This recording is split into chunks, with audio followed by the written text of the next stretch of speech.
Good evening, everybody. I'm Taryn Giacomo, the Vice President of Raton Professional Business Women. Welcome to the Candidates Forum for Raton Municipal Election. I'd like to thank you all for coming out tonight and thank KRTN for broadcasting this live on air so that those at home may still hear what the candidates have to say. Raton Professional Business Women has organized local candidate forums for several years. We're glad to provide the public a place to get to know the candidates and better understand their position on the issues facing our communities. At this point, I'd like to introduce our Raton Professional Business Women President, Ursula Garcia. She's going to lead us in the Pledge of Allegiance. If you'll just join me in the pledge. Pledge allegiance to the flag of the United States of America and to the republic for which it stands, one nation, under God, indivisible, with liberty and justice for all.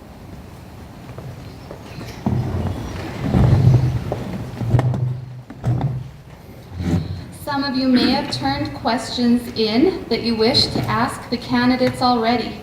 If you have questions that you would like to ask during the forum, please pass your question to the nearest professional businesswoman member or raise your hand and we will come and retrieve your question. In honor of Heart Health Month, our local members can be found wearing red shirts and black pants. I'd like to recognize our members that are here tonight. Ursula Garcia, our president again, Melissa Unger, who is acting as our timekeeper this evening, question screeners, Paula Cacciatore, who is also our Professional Businesswomen State Secretary, Stephanie Osborne, who is our Raton Professional Businesswoman Secretary, and myself, and pages, Lynette Simpson and Mercy Swanson. And finally, Michael Ann Antonucci. She is the City Treasurer and Interim Clerk and will be speaking next. Michael Ann will introduce our candidates to you and give you some voter information.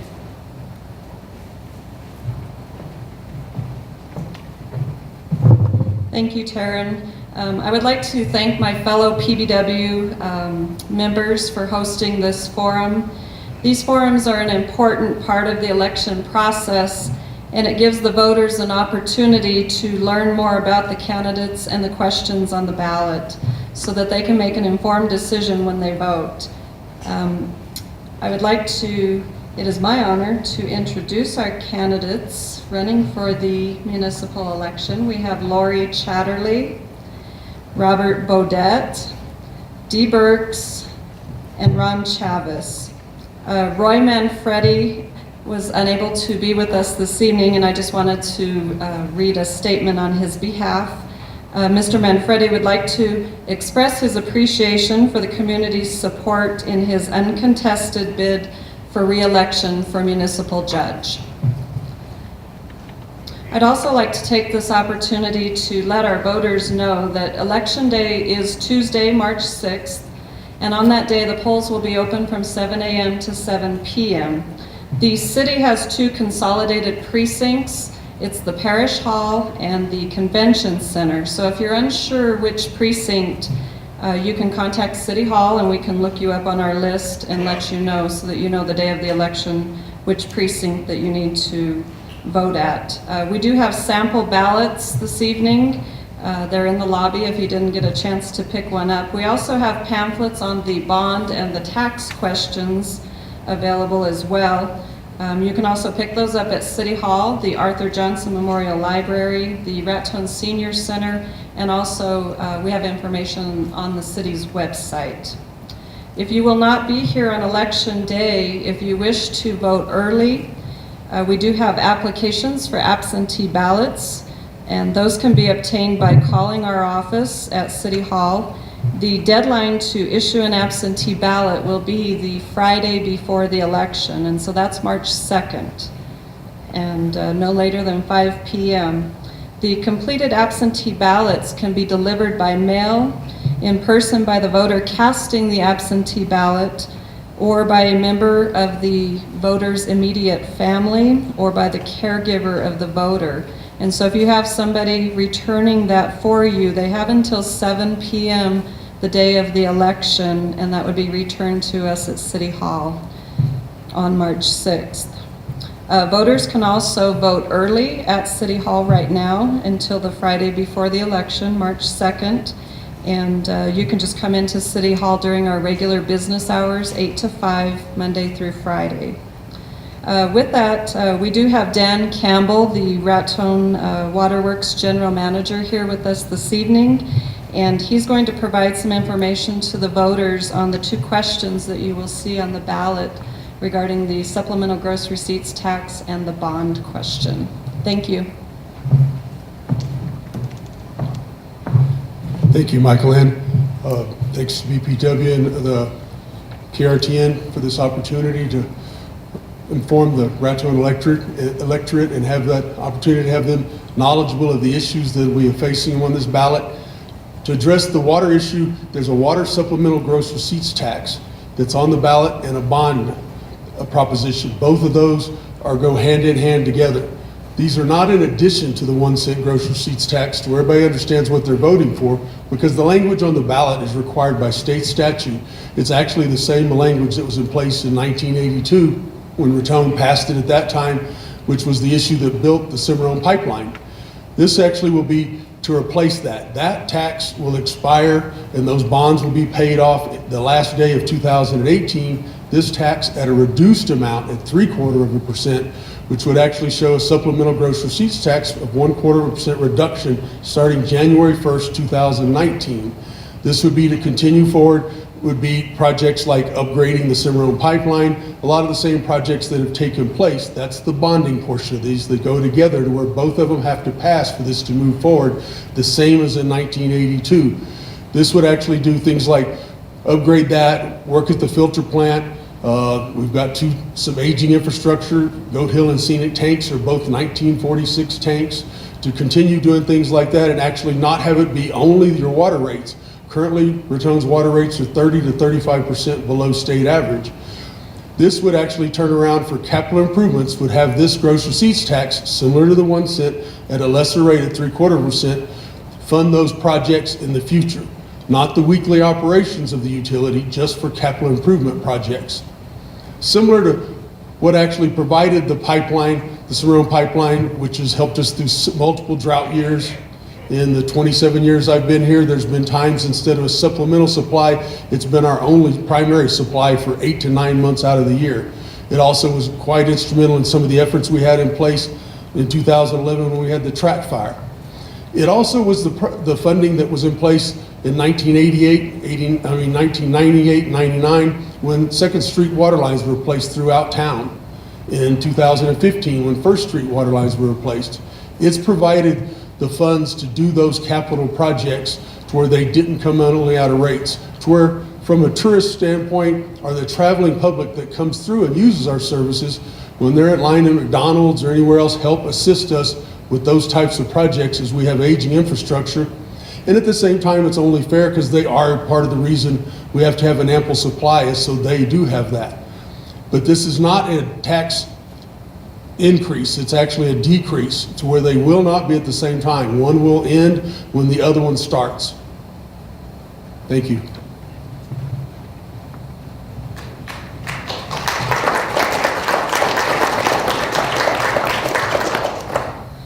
Thank you so much, Dan, for giving information and clarification on the bond issues. I think that answered a lot of questions.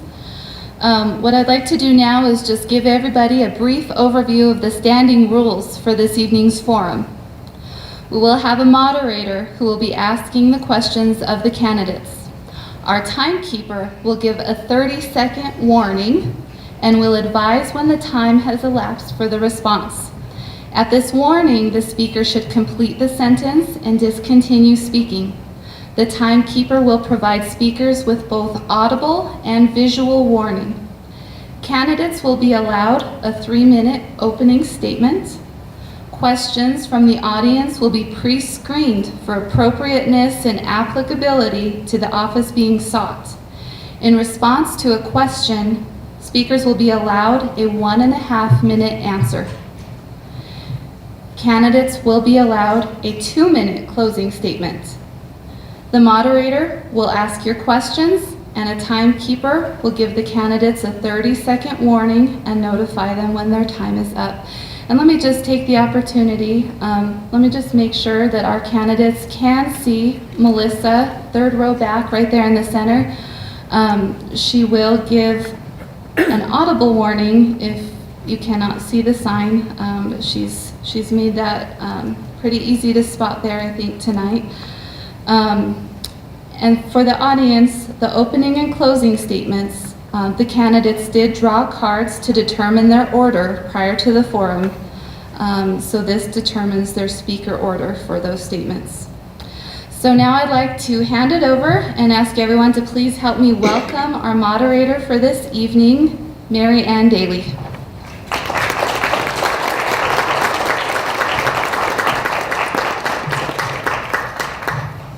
Thank you, Taryn. And I'd like first to introduce the candidates here. Number 1, Bob Bodette, and you will be allowed a 3-minute opening statement, each of you. Yes. I don't think that's on. Okay. Yeah. Oh, okay. Sorry. And just to show that I'm in tune with all the cyber technology, I've got all my notes on my telephone here. My name is Bob Bodette. I grew up here in Raton, and I've always considered Raton my home, no matter where I was. And I've always wanted to return to Raton, and I did in 2004 when I retired. And I attended Catholic schools and public schools here in Raton. But I received my college education at Arizona State University, where I got degrees in business administration, accounting, and a minor in law. After my college days, I went to the Air Force. I spent 7 years. I came out as a captain in the Air Force. After that, I spent 25 years with the Internal Revenue Service. I was a revenue agent, and I was assistant director for the western states, which is the 12 states starting with New Mexico north and everything west. Excuse me. As a revenue agent for the IRS, I audited basically everything from the ministry to the mob, and from the slums to the Senate. I basically saw it all. As the assistant director, I was in charge of, I don't remember how many offices now, something like 50 or 60 offices and several hundred people. But I learned a lot during all those years, and I saw a lot, and that demonstrates, the fact that I spent 25 years there demonstrates a real commitment and a lot of integrity and honesty that you have to last a job like that. I mean, if you don't have those values, then you can't continue in a career like that. Well, I'm here tonight to ask for your vote and demonstrate to you that I'm probably the most qualified person for this position. I'm not going to make a lot of promises to you that I won't be able to keep, but I do want you to elect me based on my past performance. For instance, we have a swimming pool over here that it's a $2 million swimming pool that cost us $8 million. I drew up a plan a few years ago to knock off $750,000 and 12 years off of that note. In other words, we were going to be strapped until the year 2034 on that note. And with my plan, we saved 12 years and we saved $750,000.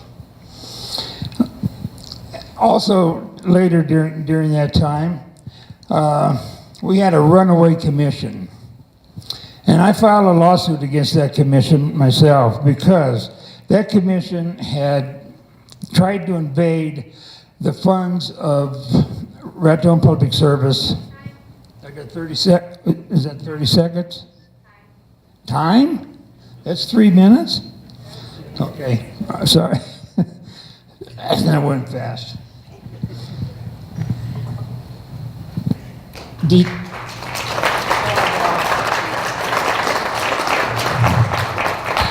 Dieter Burks. Most of you know me as Dee Burks. My legal name is Deatra Verdenbergs. That's what will actually appear on the ballot.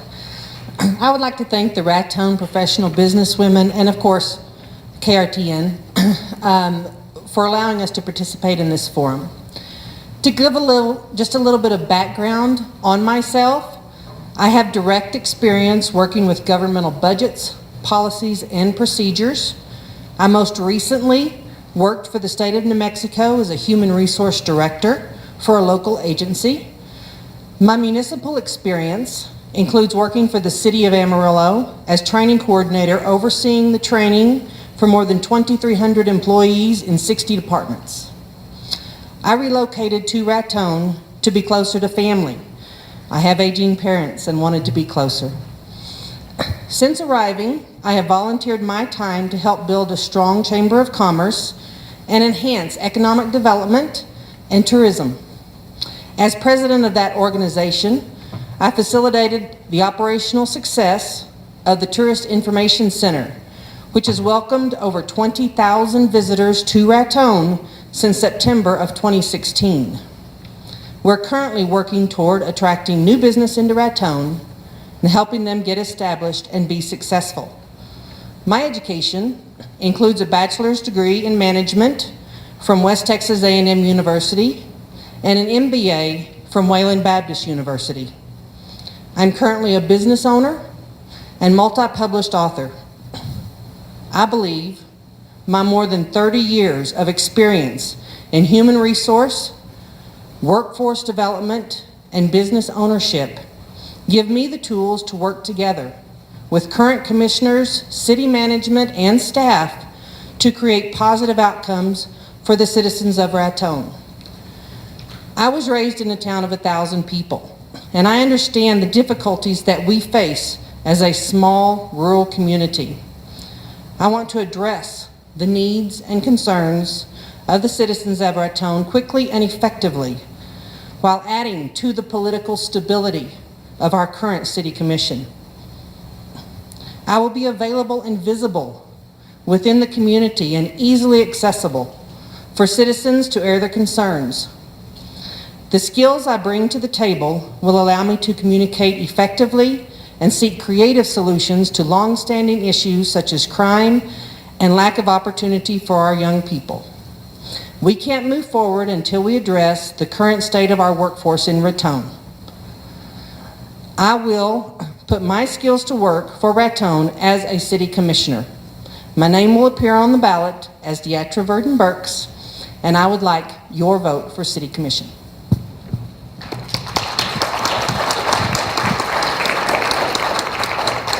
Thank you, Deatra.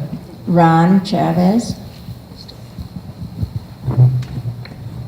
Hello, my name is Ron Chavez, and I'm your current city commissioner for District 3.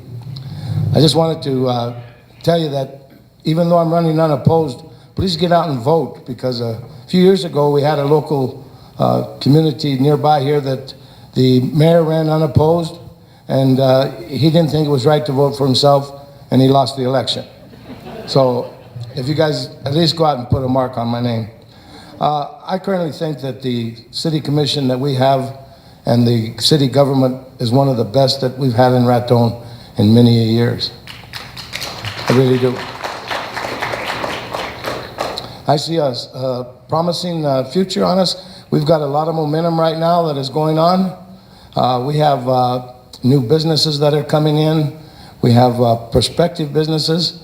Every day, Mr. Barry gets calls about things are happening, so they're starting to find that Raton is here. And I would like to stay on this commission and work towards that end.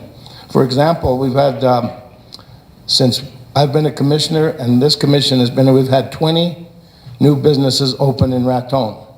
Now, a couple of them have opened and closed, but the majority are still out there.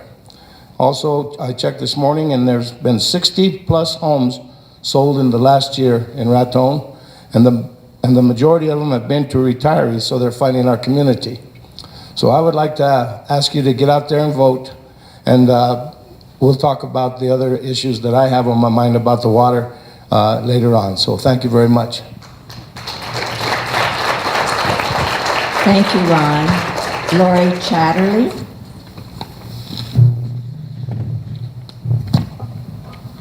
I'd like to thank everyone tonight for attending, and also those who are attending on the radio, and thank the BPW for hosting the forum and my fellow candidates for being here. It wouldn't be a forum without all of us. Several years back, I had an acquaintance that moved into the area, and he moved from New York, and one day he was driving down Highway 64 after a rainstorm, and he came and found me, and he said, "Lori, what is that perfume that you guys put in the air here? It's overpowering. I love it." And I thought for a minute, I thought, well, what is that? What is he talking about? And I said, you know what, Mr. Chick? That is sage, my friend. And we have a lot of it. And I think sometimes we being here take for granted the assets that we do have. You know, we get used to these things. It's easy to lose sight of them when we feel like we drive down the street and there's a lot of vacant buildings or properties that are just not looking too good. And it's hard not to get a little feeling like we're dying, although I do think we are turning corners.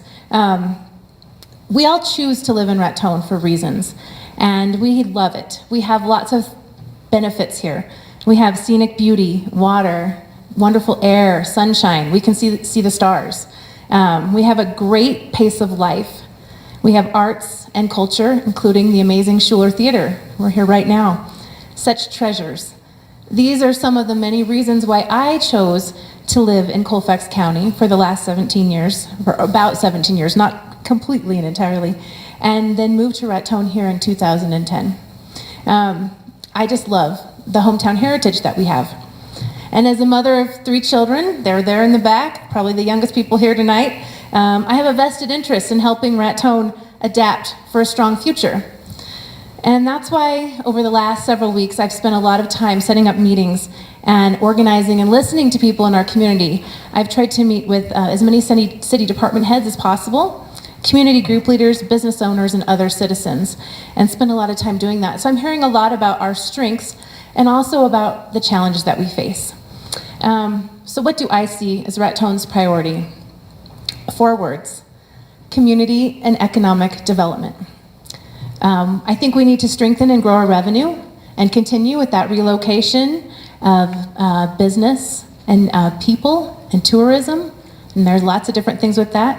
We need to adapt and be forward-thinking and pull together to get things done. So what makes me special? I'm younger, I'm open-minded, I'm tech-savvy, although I don't always rely on my tech. I have business experience. I've served on boards and in leadership positions. I've worked with rural tourism, and I graduated summa cum laude from the University of Missouri-Columbia with 2 bachelor's degrees. Most importantly, I listen, research, and make good decisions based on the long-term public interest of our community as a whole. So let's re-energize Raton. Thank you. Thank you, Lori. Now we'll have questions that have been written ahead of time, as Taryn said. Candidates will have 1.5 minutes to respond. The first couple questions here are to all the commission candidates. We'll start with you, Lori. What experience have you had to prepare for the job and responsibilities of this office? Okay, thank you. So my experience, obviously I'm younger. I don't have as much experience as some of our other candidates in terms of business in the working world, but I do have a lot of experience with, I've done multiple businesses. So we opened franchises in Florida. We've had several small businesses. I've done an MLM. I've worked with nonprofits and lived in different places through those experiences. Also, I feel like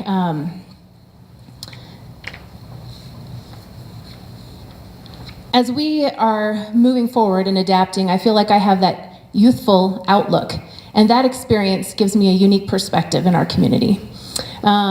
In terms of our technology and getting ourselves out there in the world. I've spent a lot of time doing websites, as some people know. One of the websites I have is visitraton.org, which brought 242,000 hits in the last year and over 29,000 people to Raton virtually.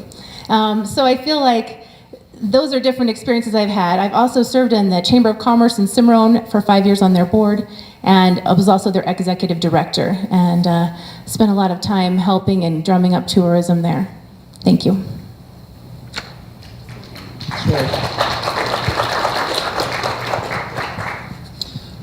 My experience that I bring to the table is basically, a lot of it is my IRS experience as assistant director for the Western States. I managed, like I said, about 50 or 60 offices and hundreds of people. I did that for several years. I've owned businesses by myself. I used to sell Corvettes to the Japanese, and I did that on my spare time when I was with the IRS. I have a legal background, so I understand the legalities of a lot of things. I have an accounting background. I know about internal controls. I know about how government funding works, and I don't think there's much that you can get by me. I started to say earlier about the lawsuit that I filed against the current the city commission a few years back when they tried to invade the funds of Raton Public Service. Now, does that mean 30 seconds or 90? Is it 30? 30. It is Okay. 30 seconds. Okay, when I filed that lawsuit, the mayor quit immediately, and a short time later, the city manager quit. And the commission had given that city manager a $500,000 buyout. When he quit, we didn't have to pay him that $500,000. So I saved the city another $5,000, $500,000 at that time. Thank you. My qualifications and experience come from working directly for a municipality in a human resource capacity. I understand how city departments work, how they work together, and how people work. I understand personnel issues. That includes contracts, lawsuits. I help prepare budgets for city commissions. I understand ordinances and how those are applied, both in large and small ways. I also work directly for the state of New Mexico. That's very important. We do a lot of business as a city with the state of New Mexico. Understanding the process of funding, how that is granted, what grants we can have, how we match those funds, how we increase our exposure on the state level is extremely important and will continue to be. As a municipal person, I helped develop the supervisor training for the consolidated 911 system in Amarillo. I am very familiar with law enforcement and the issues there. I believe my experience is really going to be applicable as a city commissioner. Thank you.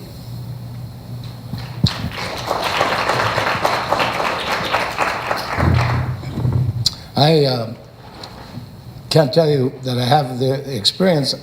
Mine has been all OJT. I've been on the job. And when I first was voted in, I really didn't have a clue how the city ran. So spent many hours looking into the things and asking questions and going to meetings.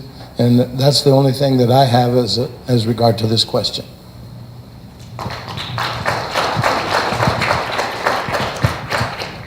The next question is also addressed to all the candidates.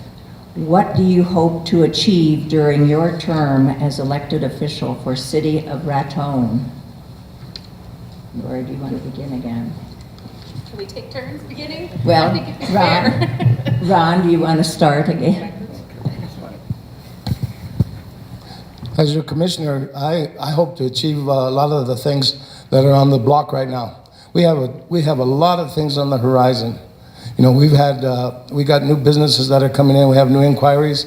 The achievements that I wish to get is to all of these that we are working on, and we've been working on some of them for almost 3 years. And myself, the city commissioner, and the city manager have made several trips in snowstorms to meet with these businesses and to give them the chance to come and relocate here, and one of them we have, and that's the DOS Aviation thing. So I would like to achieve the thing in the next 4 years to finish up these things that we have started and see that more come in for it.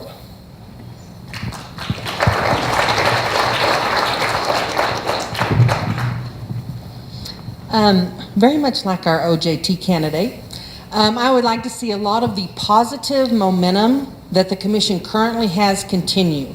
I love that political stability. It helps us attract business to Raton and really lets us shine as a community. One of the specific things that I would like to accomplish is to address our workforce.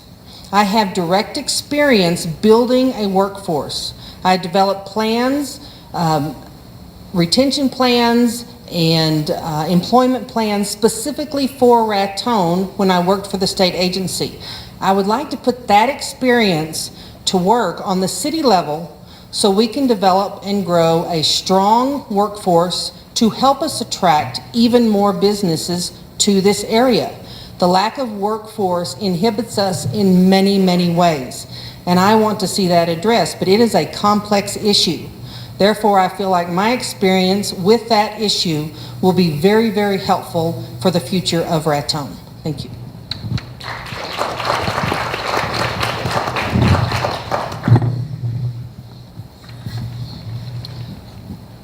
I'm not going to make any promises that I can't keep, so I won't make any promises. But I will tell you that if things come my way, I will tackle them head on.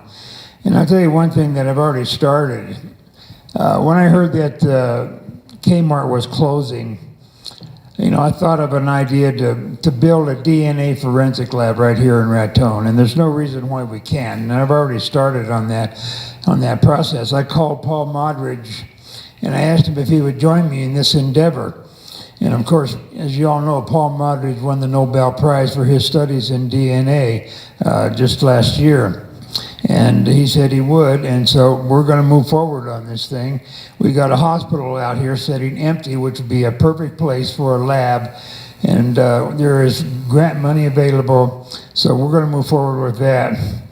But also, I would like to see the NRA recognized for their contributions to our society here in Raton. And I also want to make sure that we have a good law enforcement presence here in Raton, and that's something that I'm real big on, is law enforcement, if you can't already tell that. Okay, thank you.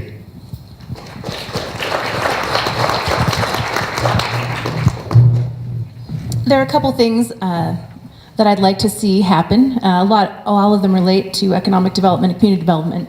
The first thing is we have a local economic development act that I believe was adopted in 2009. And I'd like to know what we can do better with that and implementing it and utilizing that to move forward a little bit. We also have an economic development board, and I'd like to see it become more proactive instead of mostly, right now it's focused, from what I can tell, on reviewing different things that come before us.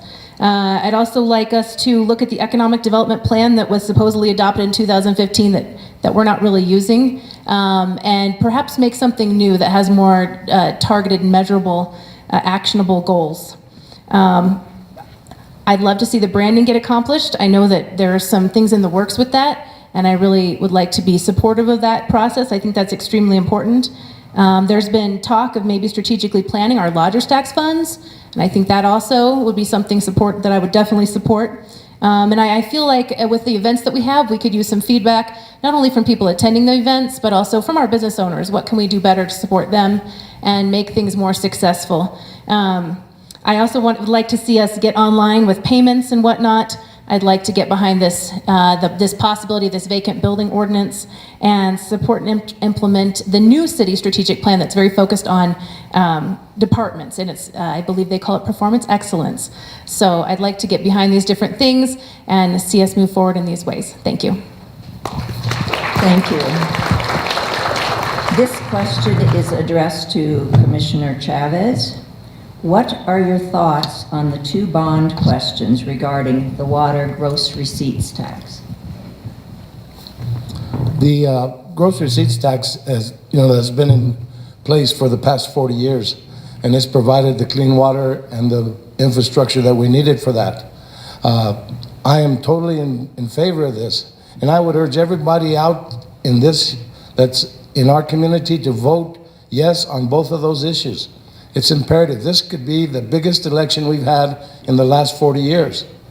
This water needs to remain like it is. One of the things that I would like to bring out to you is everybody worries about the money and stuff. I say, don't think about the money we're spending. Think about the cost of doing nothing. If we don't do anything, we're going to be in big hurt. So I would like to see that that everybody gets out and votes for this. Thank you. Thank you. This question is also addressed to you, Commissioner Chavez. What accomplishments do you feel you have helped achieve during your term as commissioner? Well, a few of the major accomplishments has been the major improvements in our municipal airfield, completion of the multimodal initiative which was started in 1992. We had major resurfacing of the Tiger Drive, the closing of the municipal landfill, and the implementation of our new solid waste on Hereford Avenue. Facilitating the coming of DOS Aviation to Cruz Field, acquiring the National Guard building to the city.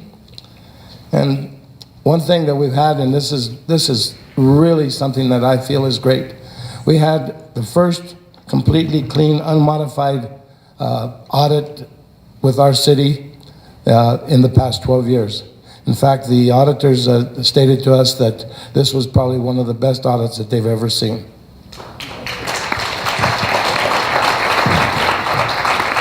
Thank you. The next question is addressed to Dee and Lori.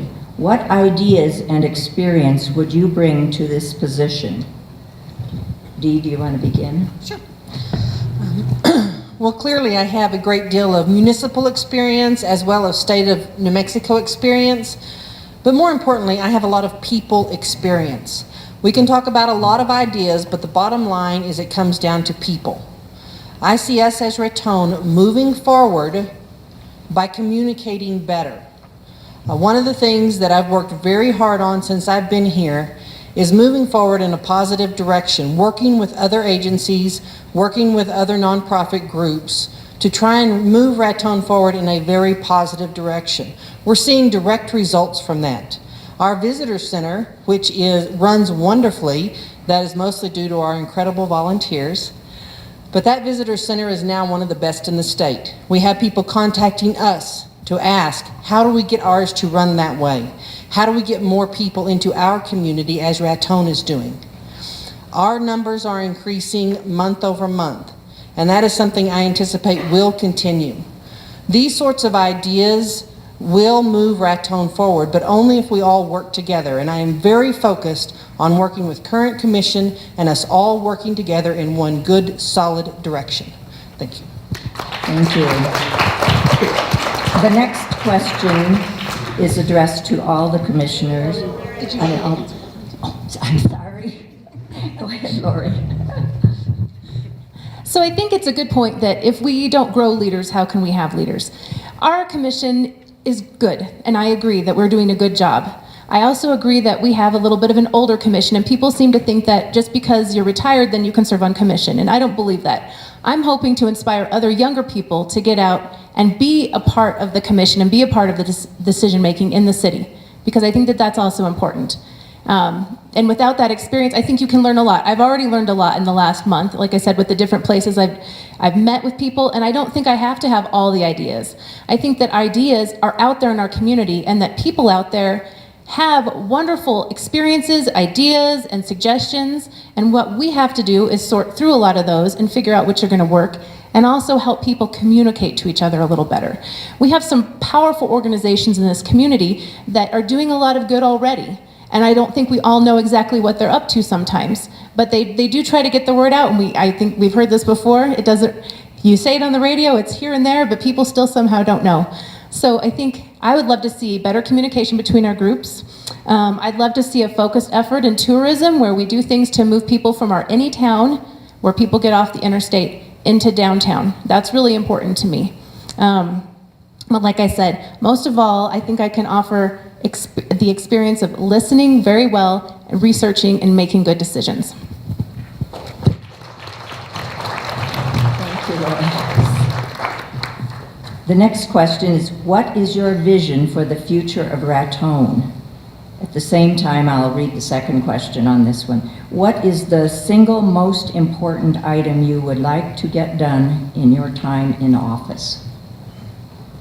Do you want to start, Ron?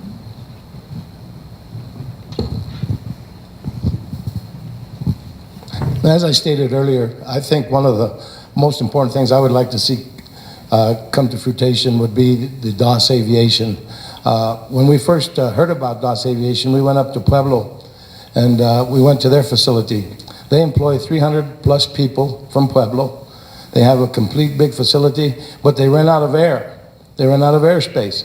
So they contacted us down here. We talked with them, brought them down, and consequently they have, we've leased them the building out at the airport, and it is now the flight school, and they are currently having flight lessons going on out there, and they're planning on a lot more coming our way. I would like to see this come to fruition as long as I'm in the commission.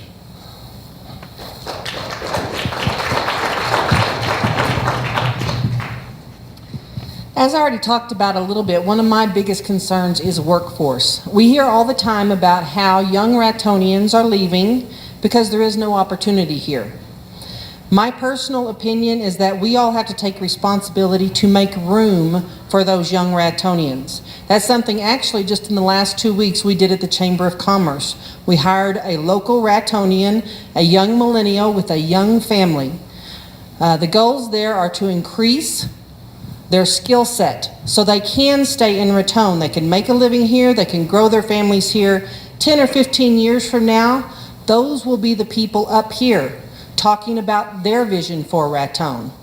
My vision is that we make room for those people. We create space for them. We take responsibility to mentor them, to help them, to grow them as individuals. That will help us move forward as a community.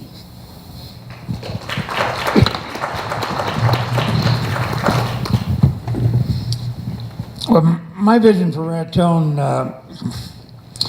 centers around a few different things. Of course, one of that is economic stimulus. And I think by creating this plan that I have to develop the DNA forensic lab could really give Raton the economic stimulus that it needs to carry us into the future. But also, I think that we have some of the best water in the United States right now. And we have to provide and continue to preserve that delivery system for our water to get from point A to point B. And if we can't do that, we're not going to have water for the future. But I think that in 20, 30, or 40 years from now, you're going to see Raton be a major turnaround in population and a lot of social activities going on.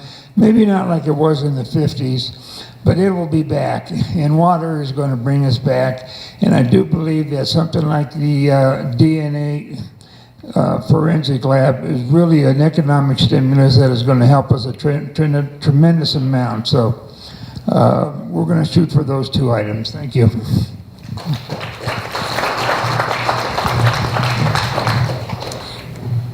If you've heard me on the radio, you've heard that my vision for Raton is for my kids to be able to come back here and move in next door and have good jobs. There's nothing more that I want than to have them close with me. Family is extremely important to me. With that said, we do face some problems with that. But I think the single most important issue facing Raton is something that people have told me, people who have lived here a lot longer than I have, is negativity. I think we've had a negative attitude for a long time. Not that people are not trying to work against that and move forward, but I think that's something that I offer, is a very much optimistic outlook, a positive outlook, and the ability to look at all these different issues that we're talking about tonight and to sort through them and prioritize them and figure out what's going to bring us to the place that we want to be the quickest. Thank you. The next question, well, two questions, it having to do with Raton Main Street, addressed to all the candidates. What do you know about Raton Main Street as an organization and its relationship to the city of Raton? And the second part is, if you are elected as a city commissioner, will you be supportive of Raton Main Street and the work it does for the Main Street Historic District, property owners, business owners, and the city of Raton? Bob, do you want to start? Okay, the Main Street organization is not just something that's centered around Raton. It's really a nationwide program. It's a revitalization program. And it's not just for small cities either. It happens in large cities across the country. The Main Street program is, you know, there's several states that don't even have the Main Street program. New Mexico is one of them that does. And the Main Street program provides resources and ideas to help the program stimulate the economy in the small towns, help revitalize buildings in the towns and things like that. And if I'm elected as your city commissioner, I absolutely support Main Street. The Main Street that we have right now, run by Brenda Ferry, has done an outstanding job, and I want to see that continue. Deatra? In my time with the Chamber of Commerce, we have seen Main Street do a lot of wonderful things. They do many, many events that many of you all attend, and we would like to see them continue those and continue to receive funding from lodgers tax. In fact, one of the initiatives that our board has as the Chamber of Commerce is to step back from the funding that we have been requesting from lodgers tax so Main Street can get even more funding and do even more things. As commissioner, I plan to be very supportive of Main Street and their efforts. They've received a tremendous amount of grant money already and will continue to, that has improved our streets. They have great ideas for beautification, for things that are going to really improve the look and feel of our city. I believe a strong Main Street organization in any community in New Mexico, but especially Raton, is vital if we are going to pull those people off the highway and get them down into our historic area. Thank you. Ron? I too am a supporter of the Main Street organization. The first time I saw the Main Street organization in action, I was in Silver City, and I watched what they did. And they were noted, they got noted as one of the top main streets in the country. Since then, we have taken over that spot at the Main Street that we have here in Raton. It is a good organization. It provides a lot of activities. It brings a lot of people here. So as a commissioner, I'll back the Main Street as long as they're here. So I sat down with Brenda not too long ago, and we had a long talk, and we spent a lot of time talking about what Main Street does. So they are the economic development organization for the historic district of downtown, which is from basically Apache to Ripley Park, and First to, I think she said 3rd Street. And so by doing that right now, their main project is this Great Blocks project, and they've raised quite a bit of money, but still have about $750,000 left to get this done. And they have, it's frustrating because they've raised some of it, and they feel like they're under a lot of pressure to raise the rest of it. So I know Brenda's spending a lot of time trying to find funding sources and develop a packet for different people who might be a benefactor for that. They also do quite a bit with trying to help business development. She talked to me about, in the future, some different tax incentives downtown. And she also mentioned that they do a lot of events, some events that they've just been kind enough to take over because other organizations have given them up. And one of those big events, I've had a lot of help in there. I helped with the Gate City Music Festival, and I do their website for free. And so we have that going on. They're also, arts and culture is underneath them, so they also take care of that. And this August, there'll be a huge group of Main Street people here in town from all over the place seeing Raton. So that's something that we need to prepare for as a community. Thank you. Lori? Lori, what local activities, organizations are you a part of in Raton? Right now, I've been a part of this new, we're calling ourselves the Beautification Coalition, and we are putting on the 2018 Summer of Color. So you'll be hearing a lot about this coming up, but we are an organization that has people from multiple boards, Grow Raton, the Center for Sustainable Community, Main Street, and all those folks. We all have been, and some business owners chamber, and we've been getting together, making some plans to kind of beautify downtown, but use that beautification as an umbrella for marketing events from Memorial Day to Labor Day, basically. So hopefully we'll get the community involved in that transformation. Also behind the scenes, I've done a lot with different events. I'm obviously Parks and Rec. I spend a lot of time helping do that kind of thing and doing a lot of websites. I don't know if you've noticed the new El Raton website, but I volunteered to do that for them for free as well, because we all knew that the movies weren't getting out.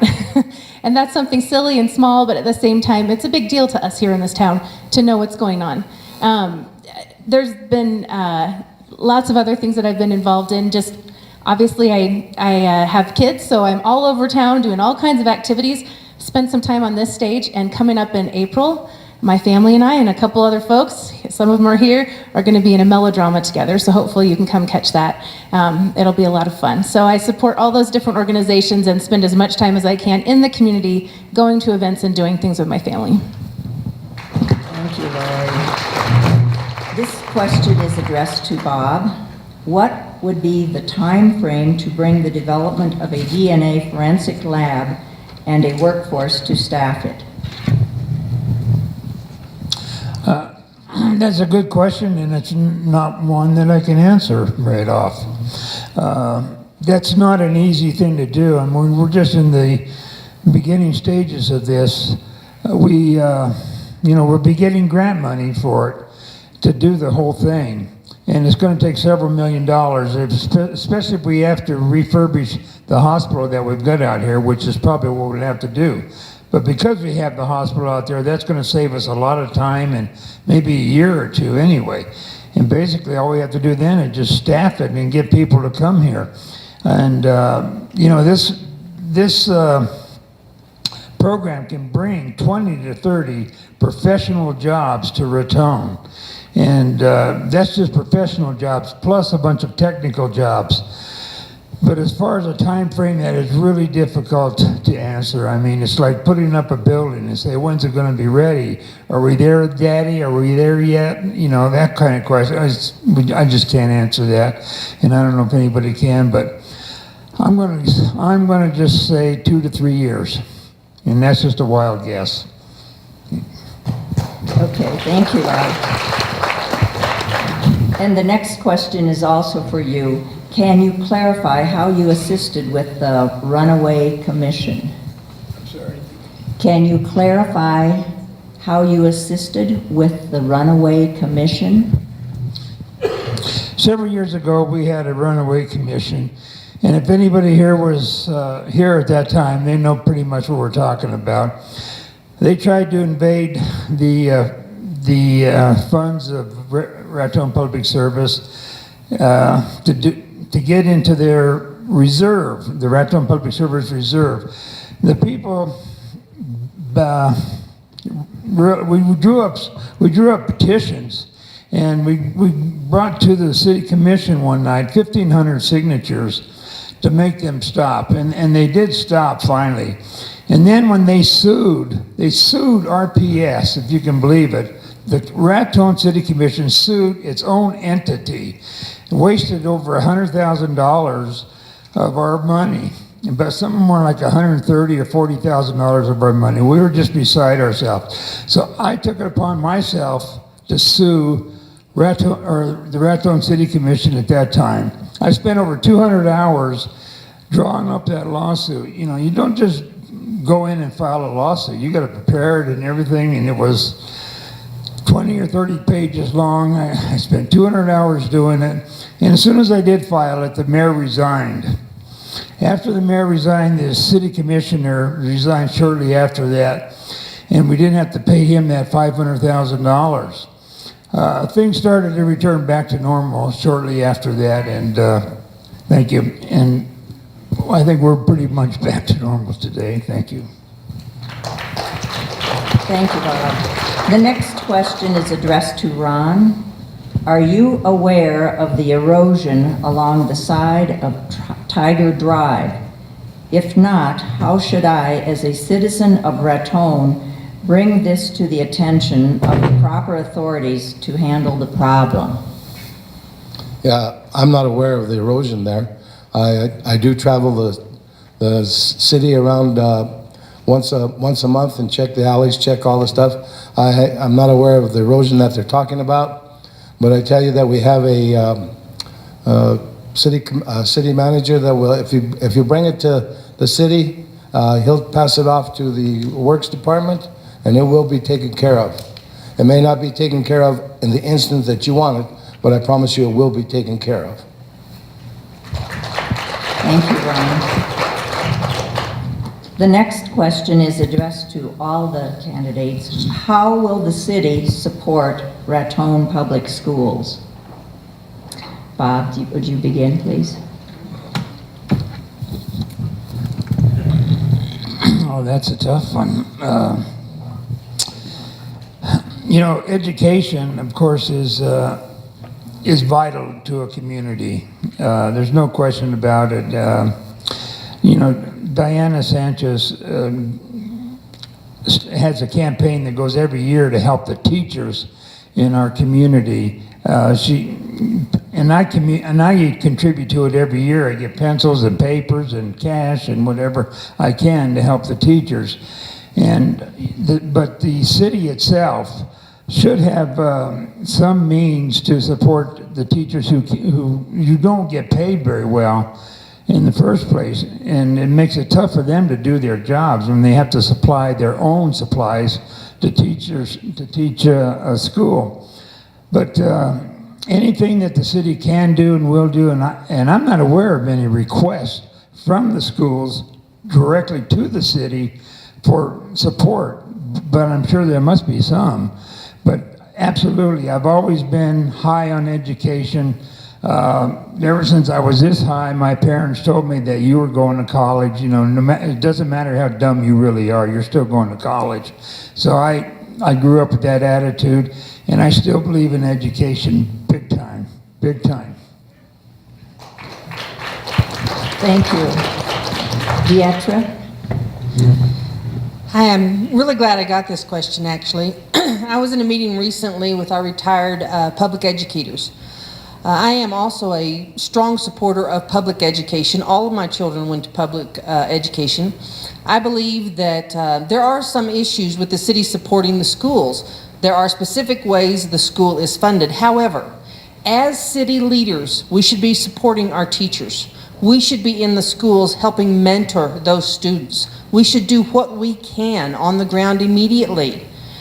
It bothers me tremendously that our athletes sometimes go hungry because there isn't money to give to them for them to eat after games. That bothers me tremendously.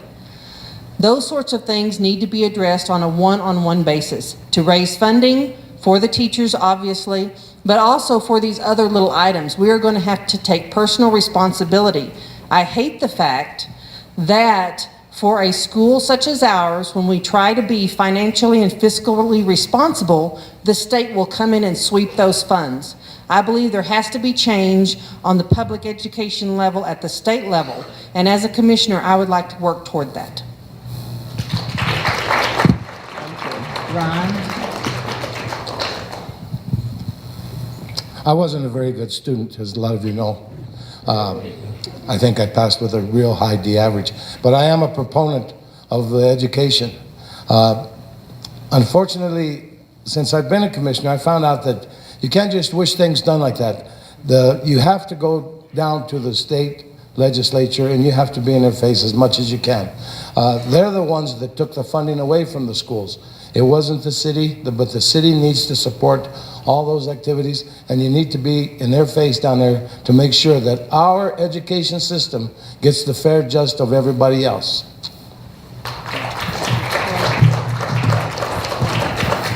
Well, I'm a former teacher. I taught for several years in high school English teacher, and I taught online for a lot of years too. And so I strongly, obviously I'm passionate about education, and I believe that our teachers are doing the very best they can in a situation that is getting extremely difficult.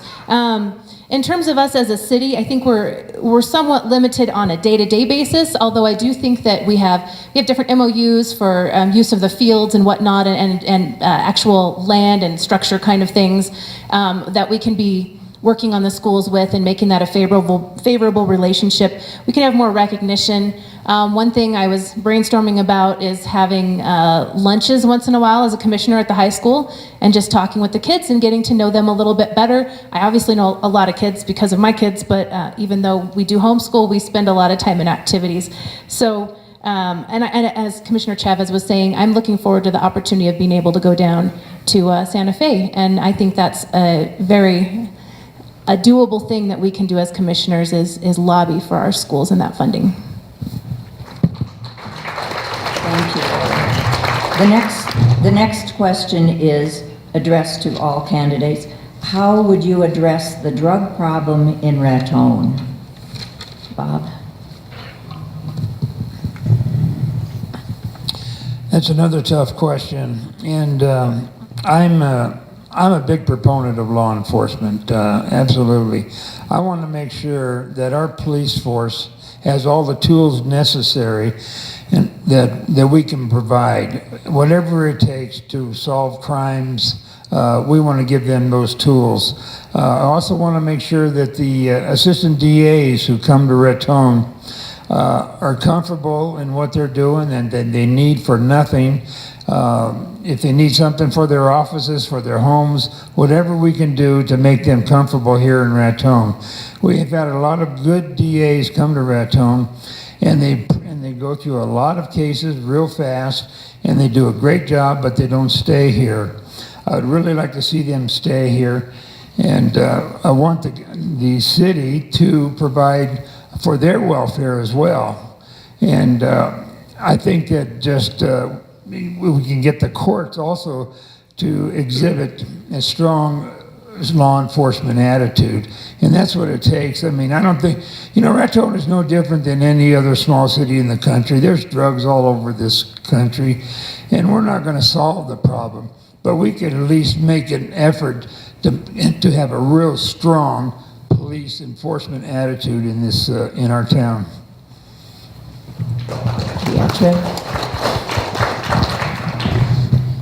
Actually, I am part of the Regional Addiction Interagency Network. It is a group that was started here in Raton. Actually, Carol Bridge actually started it, but Mary Lou is now, at the county, is now in charge of it. It is a group that brings together everyone from any agency that might have a viewpoint on the opioid addiction crisis. The hospital, Tri-County, the county, the city, fire, police, the chamber, all these groups all come together to share information, and we've now created a priority list on what we want to accomplish and how we're going to go about getting funding to accomplish these things on a local level. Things such as the detox facility. How do we intervene at the hospital when someone comes in addicted? All of these things are being discussed within this interagency network that meets once a month. I am really hopeful that we will be able to have some good outcomes from the meeting of all these decision makers. That is what it's going to take on the local level. We cannot wait for a silver bullet to come along and save us. We have to do what we can on the local level, and we need to do it now. Thank you. Ron? I too believe that the answer to the drug problem has to be in enforcement. Currently, as you well know, that there are a lot of revolving door. They'll arrest somebody for the drugs, but it can't only be enforcement. It just can't only be enforcement. It has to be education. They have to have the parents involved, the home environment. Right now, the drug problem is astronomical, and what we need to do is we need to work on it through law enforcement and through education.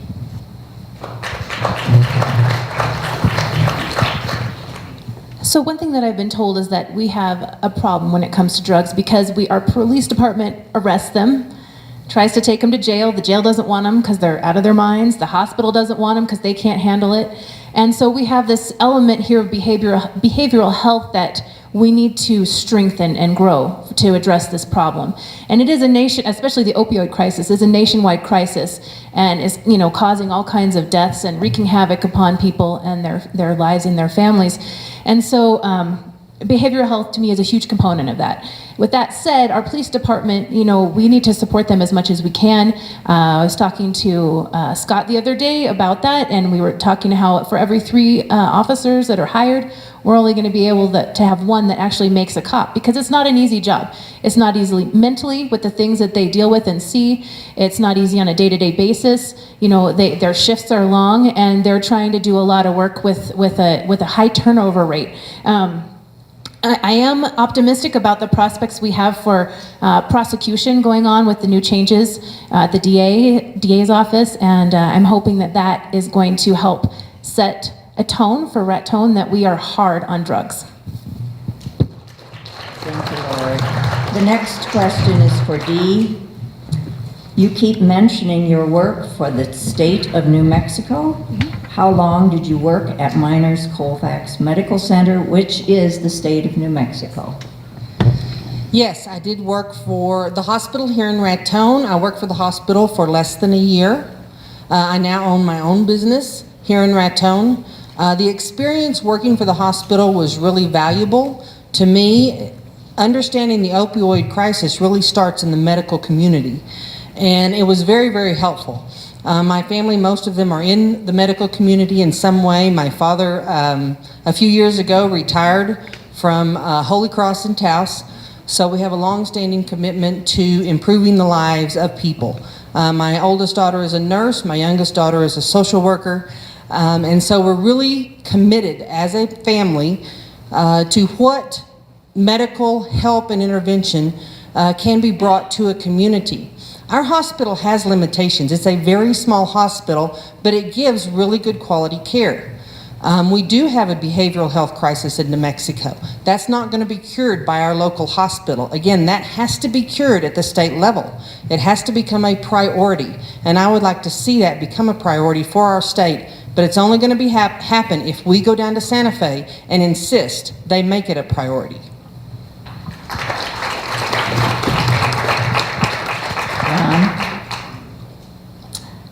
This one is for all the candidates. What can Raton do to make itself more competitive in attracting businesses, tourism, and relocation to town? Bob, you want to begin with that?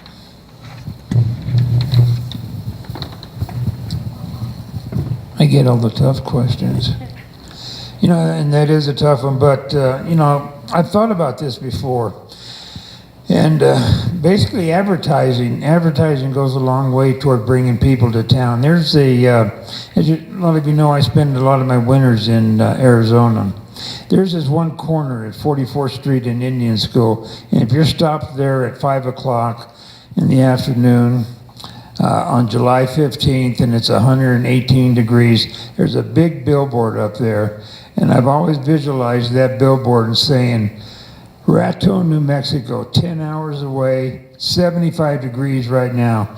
And you got skiing, you got hunting, you got all this nice, warm, cool stuff that you can do in the summer months up here and get out of that Phoenix heat. And Angel Fire did that. They advertised real heavily down in Houston several years ago and had a tremendous turnout from their advertising campaign. And there's no reason why we can't do that either. We can do advertising just like anybody else does. We can bring a lot of people in here. We've got a lot to offer. As Ron indicated earlier about the retirement community coming into Raton. There's a lot of people in Arizona who would love to come up here and retire. Who's next?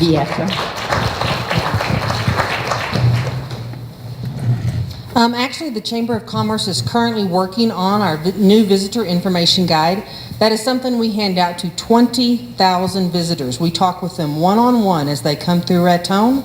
These people are repeat visitors. Many of them come into the visitor center to request a relocation packet to talk to us about real estate, about business opportunities. This is something that I feel strongly that our community really needs to promote. A lot of people come into that visitor center and they come back, they tell their friends, and here again, we're increasing those numbers year over year. We also send out a lot of relocation packets. People will contact us online, they will ask us, they will call us, and we are very pro-Raton, of course. We want people to relocate here. So that is one of the things that we are currently involved in.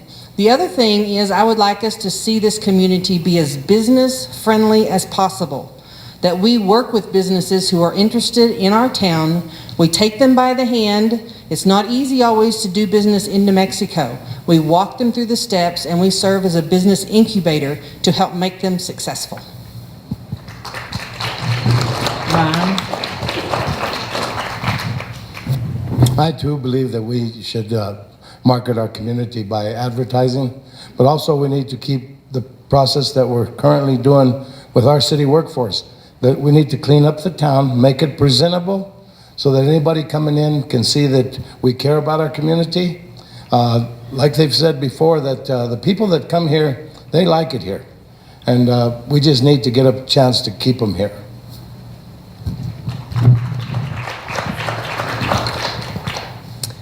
So I agree, we need to ramp up our curb appeal quite a bit, and by doing supporting new vacancy ordinances and different things, groups like the Beautification Coalition, very loose group, those kind of things can help that directly.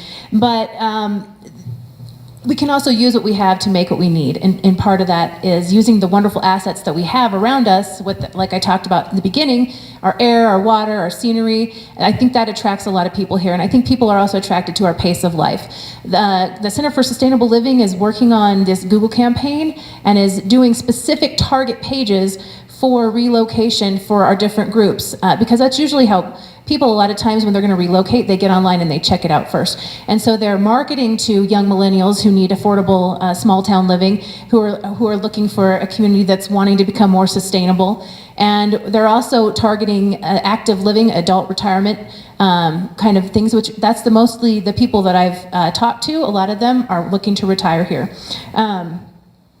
And I think another thing that we don't talk much about, but that I was introduced to this idea, the idea of leakage. We have a lot of business that we could be keeping here that goes other places, or we have programs, not that it's bad, but like the traveling nurses program. If we had more nurses in our community that were able to fulfill the needs of the hospital, then all those dollars would stay here and wouldn't go back to where those people are from. So there's just some different ideas there. Thanks.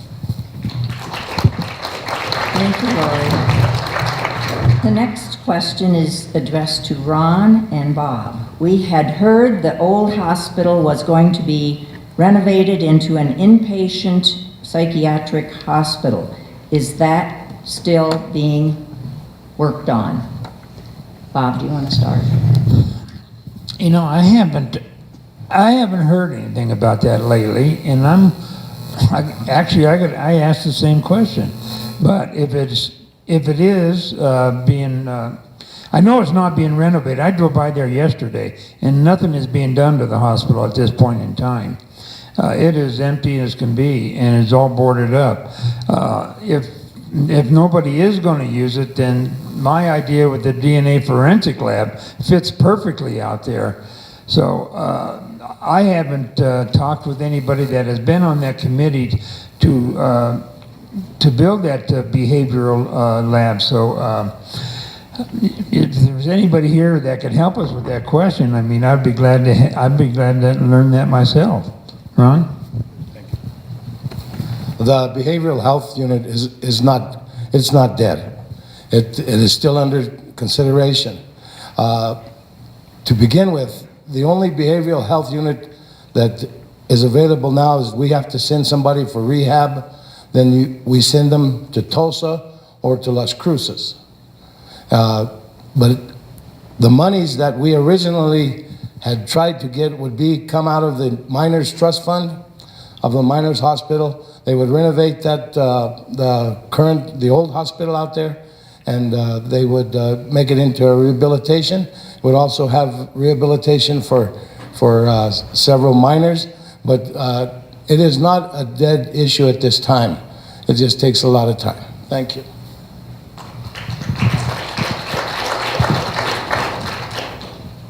The next question is for everyone. Let's see. What are your thoughts at repurposing the Tiger track that is used by city events and the schools and community organizations?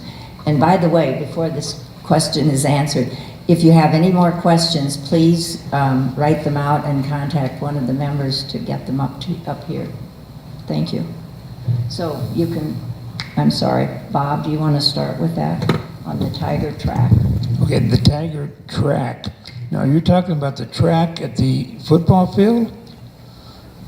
I'm sorry? not sure. It just says repurposing the Tiger track that is used by city events and the schools and community organizations. I'm assuming that's the track at the football field. Can you help me with that? Yes. Someone said yes. It is, yes. And repurposing it, I'm not sure what we mean by repurposing it. The track is, it's a good track. I mean, last time I was on that track, it's been a year or two, but it was in pretty good shape, I thought. And to repurpose it for what? I mean, I haven't heard any stories about somebody trying to repurpose the track. Basically, you just run circles around it, don't you? So, whoever asked that question, can you clarify that question a little bit more for us? I mean, is somebody trying to repurpose it? Resurface. Or resurface it? You want to resurface the track? It says repurposing, so they must have meant resurfacing. Okay, resurfacing the track. That could get a little pricey. But like I said, the last time I was on the track, it seemed like it was in pretty good condition to me, but I haven't been there for a year or two. If it needs to be resurfaced, then yeah, I'm all for resurfacing, and I'm all for athletics in the Raton area. So yeah, let's resurface it if it needs to be. I know it's pricey, but we can figure out a way to pay for it.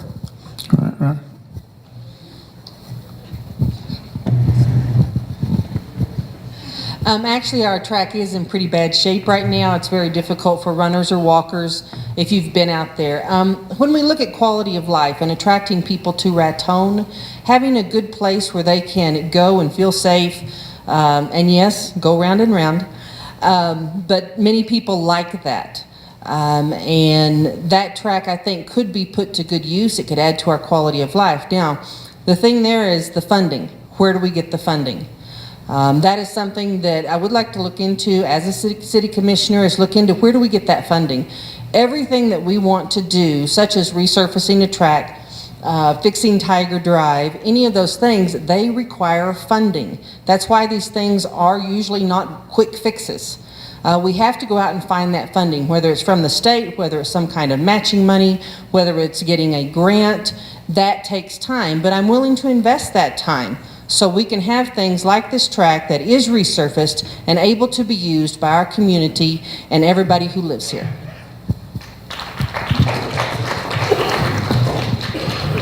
Thank you. Yes, the track does need resurfacing. It's in very bad shape.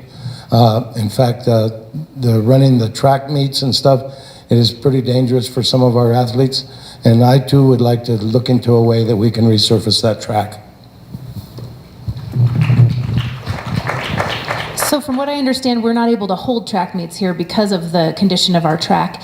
And I do think that that is very important. As everyone has said, the problem is funding. And so being a part of the solution to that, I would like to be. I think that's important for just the whole Tiger Stadium area to look nice, and to when we walk out in that field to feel good about our town and what we're representing, and play our hearts out and run our hearts out on that track. So I think that finding a cooperative way, some kind of understanding with the schools, I think that a lot of people are going to expect the schools, even though there's not enough money there either, but the schools in the city to have a partnership and somehow funding that resurfacing would be good.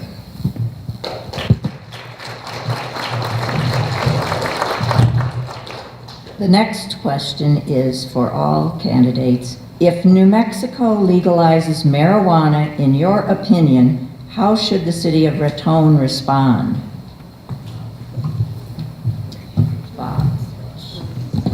Bob. Reject it. absolutely reject it. I am absolutely against any type of drugs coming into the city, and marijuana is just a gateway drug for the next level of drugs, cocaine or whatever. Look at the problems they're having over there in Trinidad right now.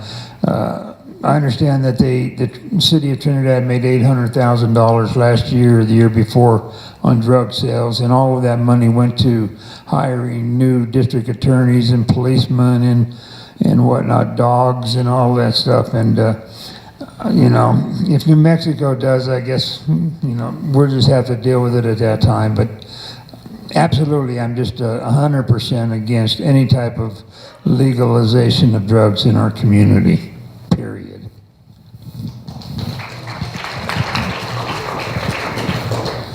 I too, as long as I'm a commissioner and you're higher, then I will never vote for the legalization of marijuana in Raton. I don't like the baggage that comes with it. Currently now, if you would like to run over to Trinidad and say go to Safeway after 5 o'clock, you have to be very careful. There are so many panhandlers. The break-in rate has skyrocketed.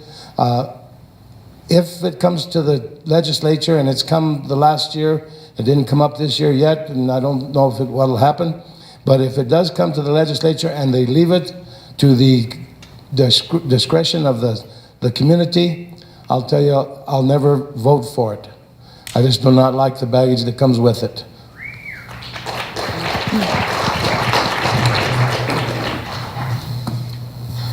I am very big on promoting business and tourism, and a lot of people now come to Raton and stay in Raton because Colorado has marijuana, and they don't want to deal with all the baggage, all the panhandlers walking through Walmart and smelling weed all the time.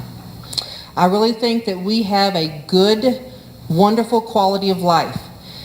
And marijuana legalization is usually promoted as some sort of, you know, wonderful miracle funding for states and for cities. Hey, you're going to get all this money, you're going to be able to hire all these cops, all these DAs, whatever. But it comes with a tremendous amount of baggage. And we have to ask ourselves, do we really want to be that community? I would say no, I don't want to be that community. I live in Raton because we don't have legalized marijuana, and I like it that way. So I would like to see that continue for our community. I too stand strong against marijuana in Raton. I have friends who've worked in EMS over there and the hospital and business owners downtown, and they are just disgusted, overworked, and deal with so many different problems that it would tax not only those things in our community, but our behavioral health system, as we talked about, our police department. I don't see it doing anything good for Raton, and I don't think we should sell our souls to that. The next question is for all candidates. Have you noticed that we have more homeless people in Raton? Do you have any plans for a homeless shelter? Bob, would you like to begin? Switch around. Well, they can stay at my house, I guess. No, I thought about that, and you know, there's a lot of scrap material that you can actually build. There's a place down in, I think it's in Casa Grande, Arizona, where they built it's kind of like a mini stadium, and they built it for homeless people. And they built it with just scrap material, like scrap lumber and scrap metal and scrap siding and stuff like that. And they allow these homeless people to stay there. Now, I'm not an engineer or anything like that, but I just don't think it would take a lot if we were to do the same thing here in Raton, to build some sort of a temporary, or maybe even call it a permanent structure where people could stay, especially during the winter months. I mean, it's cold out there. And you know, last week it was 75, 80 degrees in Phoenix, and gosh, it's changed since I left last week.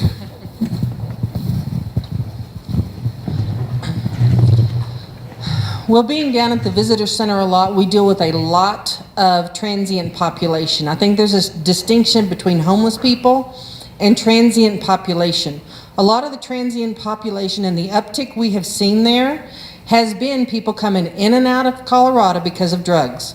They come into Colorado in the spring, they go out of Colorado in the fall. And there has been a definite uptick because of that. Now, for those people who are truly homeless or who come through and needing our help, and there are a number of those, I would like to see us as a city partner with private nonprofit entities, churches, the Ministerial Alliance, and assist them. They already have a fund, but generally it runs out well before the end of the year.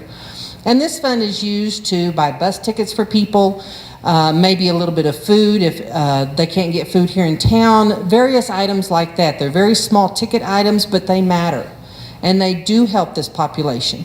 As far as housing, that's going to be a much bigger goal. And here again, we're just going to have to figure out the funding for that.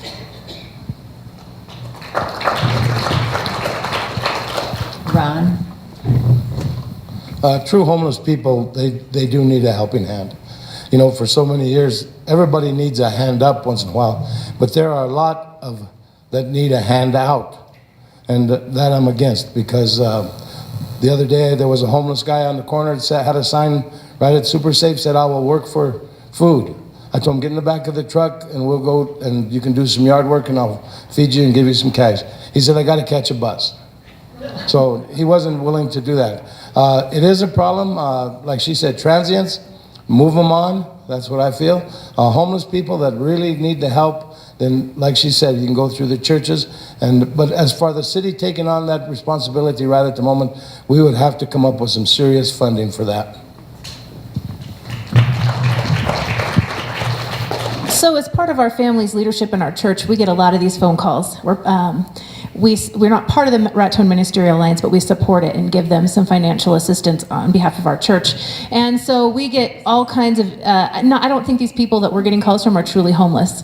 I think these are the handout people. And I think they're working the system. We've gone to, you know, if everyone's always stranded because their car broke down and they have their 2 dogs and, you know, they live, I don't know, somewhere in Kentucky usually. And we go to the hotel and we find out at the hotel that these people are the same people. They're just working the system. They're going from church to church and trying to get money. So I have a problem with that, a really big problem with that, because I don't think that that's right. They should be held accountable. So I think before we go building a homeless shelter, we need to find out who's actually homeless and in need, because there is a need for that, and I totally support those people. But we need to figure out exactly who that is, how many people that is, and I actually agree with Commissioner Chavez. I'm not sure that the city needs to be taking that on. I think that can be something that can be done through private organizations, churches, and possibly grant funding. I'm sure that there's probably money out there. And we do have some soup kitchens and things that would probably know a lot more than I do. You know, the Hunger Pantry that knows a lot more about the people that are hungry in our town. Thank you. The next question is addressed to everyone as well. Does the commission have any idea of how to handle vacant properties such as La Mesa Park and the property that houses the big white tent?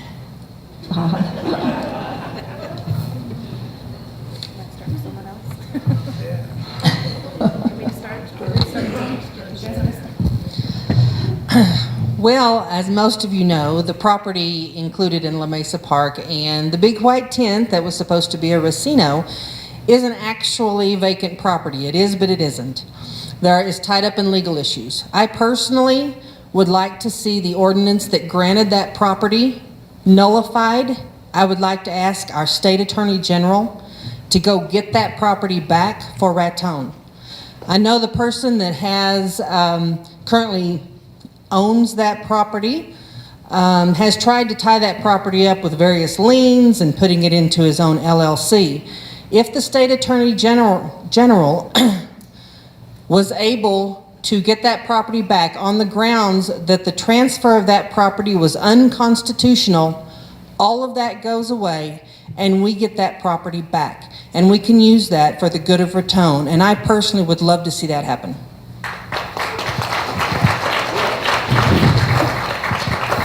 The great white tent that is out there is still tied up in the court system. It would be a long time before we can get a hold of that. like Dee said, if they could get the Attorney General to overturn it, but it would take a long time. As far as the La Mesa Park, that is not abandoned property. That is owned by people that are still looking at maybe getting something going there. So the La Mesa Park property is active property. The big white tent, it's not so much. We're going to have to just wait until we see how that turns out in the courts.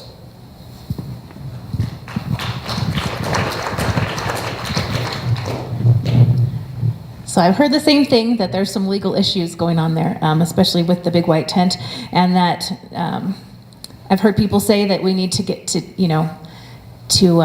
that it was an illegal thing and it needs to be taken care of, but it's a very tangled web. But in terms of those smaller properties that we have, and they not necessarily are vacant, but just absentee landlords that aren't really taking care of them. There's some ideas out there to incentivize those owners to clean up the property, get them for sale, do different things so that they could avoid a fine. So I really support that we get those ordinances in place.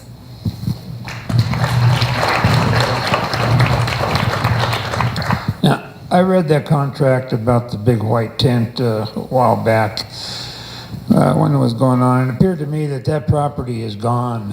It's no longer, the city no longer has an interest in it, but I'd like to reread that contract and see. Maybe there's something in there that we can get that land back, but I'm going to have to review the contract.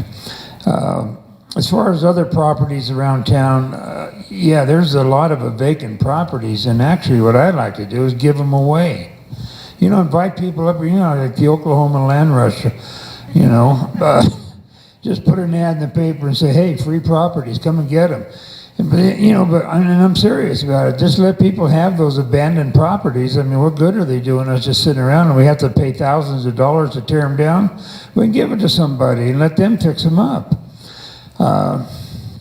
But that's going to require some thought too, because there's liabilities involved in that situation too. So, but anyway, something to think about is giving that property away. The next question is also addressed to all the candidates. How will you manage possible conflicts of interest during your tenure?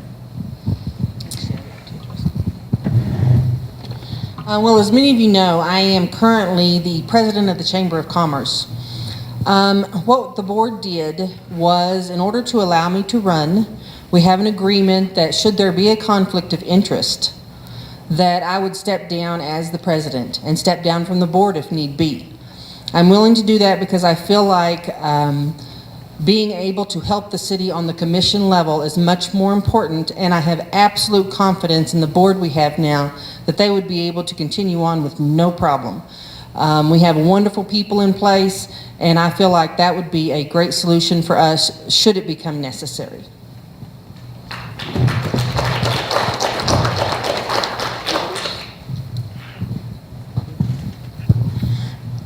So obviously I'm married to the Parks and Rec director, Jared, and if there were any conflicts of interest in terms of him, his job, something like that, although as a commission you typically don't deal with disciplinary issues or like day-to-day raises, stuff like that, I would definitely abstain from any votes that had to do with something like that. And I don't, anything else that would be a conflict of interest for me, obviously I think we as commissioners can have that option to abstain.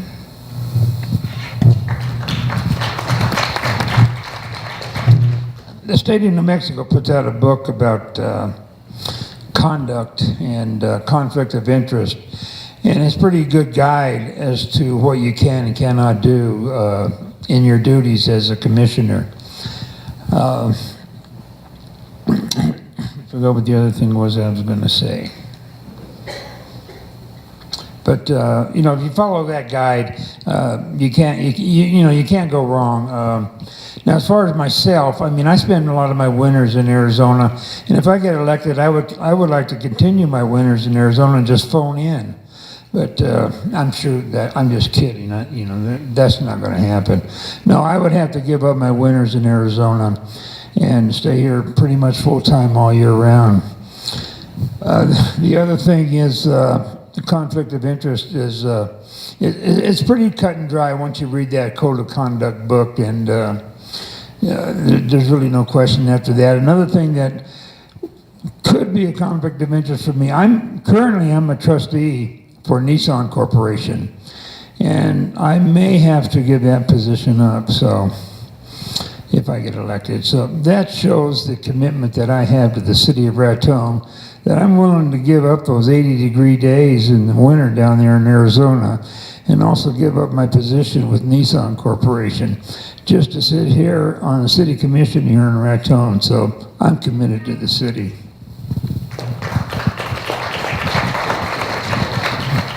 Conflict of interest is definitely, could be a problem. In a town the size of Raton, when I'm related to 20 people in this room, as long as we have small communities like that, you're going to run into that you have a cousin or a brother or somebody, but if you follow what is right, the conflict of interest should not come into play.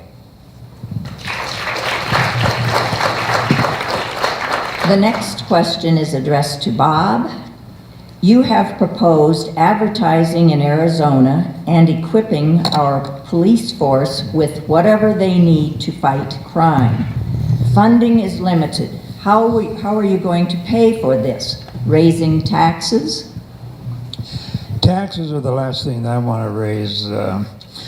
You know, being an IRS agent for 25 years, you know, I've learned one thing: nobody likes taxes, and nobody likes. And I'm with that. You know, nobody likes to raise taxes, but we have to figure out ways to pay for different things. I mean, anything that comes along requires imagination, it requires resourcefulness, and whatever it takes. Like I say, I've already saved the city $1.5 million in some of the actions I've taken. Nobody's asked me to take those actions to try to save that money. I did that on my own. And whatever it takes to give the police whatever they need, we'll try to figure it out. It's not always easy. It's never easy raising money. Whenever somebody comes to the commission, they want money, you know, everybody just starts shaking their head saying, how are we going to do it? How are we going to pay for it? Well, we end up doing it. We end up paying for it if it's something we really need. So, you know, we just have to play it by ear sometimes. We just get the money wherever we can. Maybe we'll have a bake sale or something. Thank you, Bob. The next question is addressed to Ron Chavez. Raton is getting bad with crime and vandalism. What can the city do better to prevent this and make Raton safer? Relating to the questions before about the drugs and everything, the crime is getting bad. It's not as bad as everybody seems to make out. We're suffering under the same crime and stuff that is happening in all of the small cities around our community. The only way, again, is to make them. You're going to have to make them pay for what they do, and it's tough. But the crime is pertinent here in Raton, and we just have to address it with our police force and with our court system.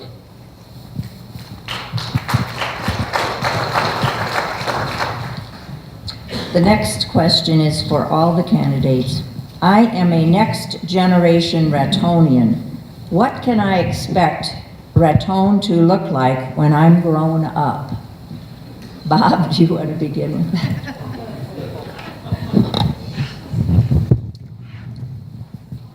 Well, when I grow up, actually, I'm very optimistic about the future of Raton, and really, my optimism centers around the water. You know, we have tremendous water here in Raton. We are so lucky to have that as a resource. It's just a tremendous resource. And in the future, 20, 30 years from now, you're going to see people coming back to Raton because we have water. You're going to see industry start coming back to Raton. I mean, it may never be 30, 40,000 people or anything like that, but we could get back to, 10, 12,000 people. And that's just because of the water that we have. A lot of people are getting tired of the big cities. Look at the people who are retiring these days, and I'm one of them. I retired and moved back to Raton, and there's a lot of other people who like to do that too. They like to come to a small town and be free of that big town stuff and live an easy, comfortable life. And I really believe that water is the future for Raton and is going to bring a lot of industry to Raton.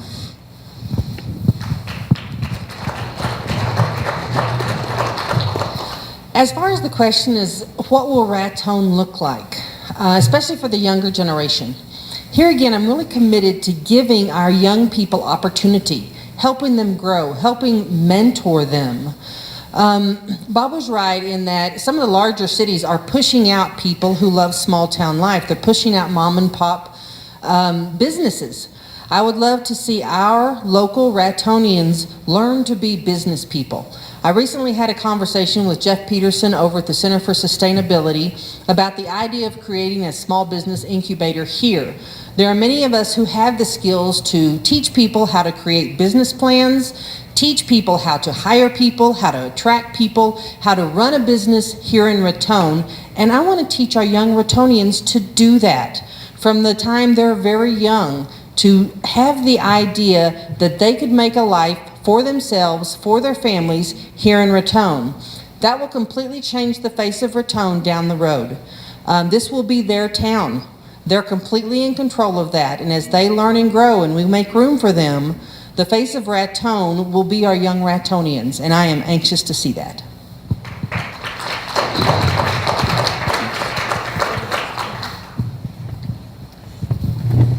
First of all, I say get to work, kid. If you're the future generation of Raton, you need to get involved and help make the future that you want for Raton.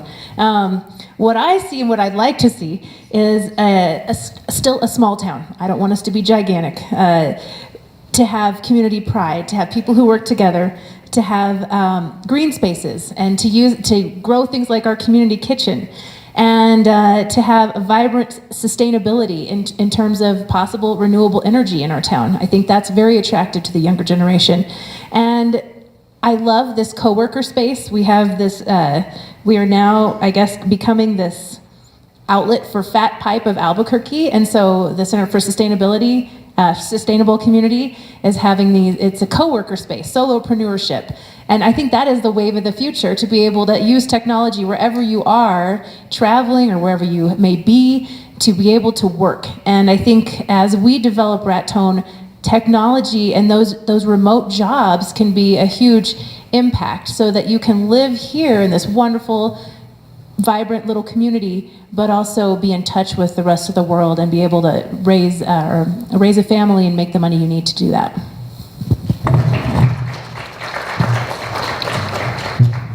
We're never going to see another coal mine that comes here and employs 600 people. So what we're going to have to do, in my opinion, is we're going to have to strive to get several smaller businesses. If I remember correctly, I told you earlier that we went up to look at the DOS Aviation.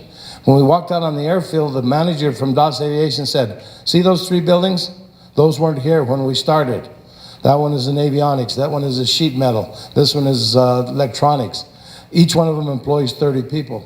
In order for us to have a future for our children and for the young people, like I see sitting back there, that you need to, what we need to do is try to get several small businesses and make it a place where you could have a job."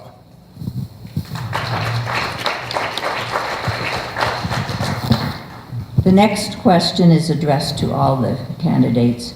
Do you have any ideas on how to attract more young families to the area in addition to retirees? Bob, would you like to start? Do I have a choice? to attract young families? Well, we can offer them cash, new cars, free homes. That's really tough because the young people that live here right now are leaving. I mean, I left. I left when I was 18 years old, and I had to, like a lot of people here in Raton, they left to go get an education or career or whatever, and to try to attract young families here in Raton is just really a tough task to handle, and you can't do it without establishing some industries here. I think the DNA forensic lab that I have in mind would be a good start, but it's only a start. We have to do more than that, and like Ron said, we need to establish several little businesses, and I believe in the theory that you build it one brick at a time. And we could do that in Raton. One thing that I really want to do, and I will do as a city commissioner, is work with the NRA and try to get some businesses in here that are related to NRA products, something that they could use. A study was done some 10 or 12 years ago, and that was the outcome of that study. We paid $50,000 for the study from the University of New Mexico, and nobody ever put it to use. But the decision from that study was to get businesses related to the gun business and get them established here in Raton. And we didn't do that. We missed that boat. Deatra? Well, actually, all of my children are what would be considered millennials. They range in age from 27 to 34. They are young families. And basically, our young families that we term millennials are a unique group. Not only are they looking for a much more laid-back lifestyle, many of them have been raised in the city. They want that laid-back lifestyle where you're not sitting in traffic an hour a day just to get back and forth to work. They also want something they're passionate about. They want work that has meaning. And in a small town, many of them can work remotely. As Lori already stated, the Solopreneur program that Grow Raton has been working very hard on, and Center for Sustainability has also been working on, a lot of these people are computer programmers, marketing people, website designers. They can work anywhere. Raton offers a wonderful, wonderful lifestyle for them and their children. It offers that laid-back vibe they're looking for. And it allows them to create a life because we have a very low cost of living here compared to these large metroplexes. So I would really like to work on the millennials and get more of those young families here. Ron? It would be tough. It would be a tough road to hoe to get the young millennials to come back here. But if we don't try, it'll never happen. And I think by trying to have a lot of light industry that they might be interested in, then that would be the way to draw them back here. Thank you.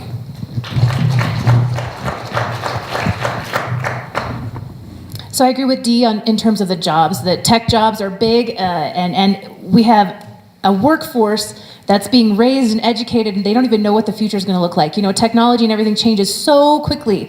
We have new words that come out overnight, to describe what the heck is going on. So I think we have our work cut out for us. And I think that there's not just technological jobs, but we always need service jobs like plumbers, electricians, that kind of thing. How long do we wait to have our furnace taken care of? Those guys are so busy, they want to stop advertising. So we do have some needs.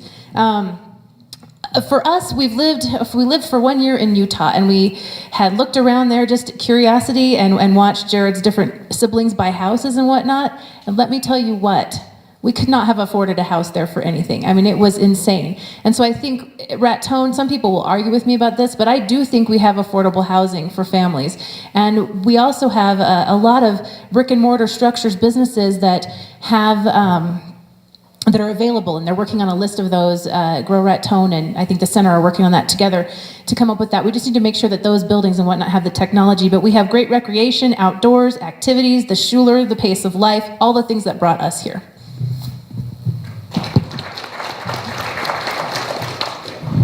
final question is, for all candidates, the buildings of Raton Public School are no longer fit for purpose. How will the commissioners assist with helping pass a bond issue? That's a tough one.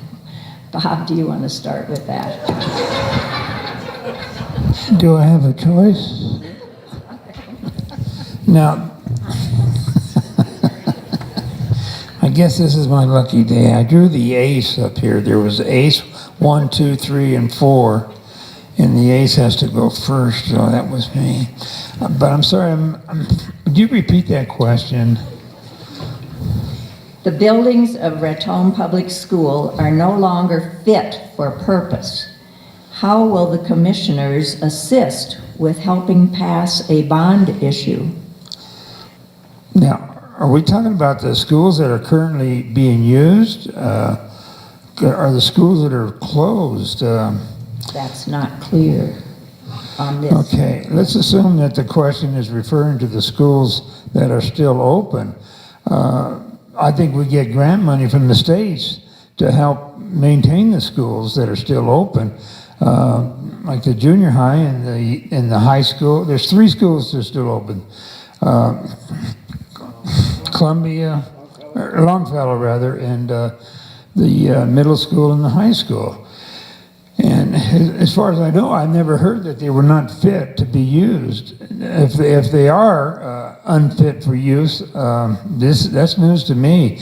But we do get money from the state every year to help maintain the buildings. So I'm not sure that I see a real problem there.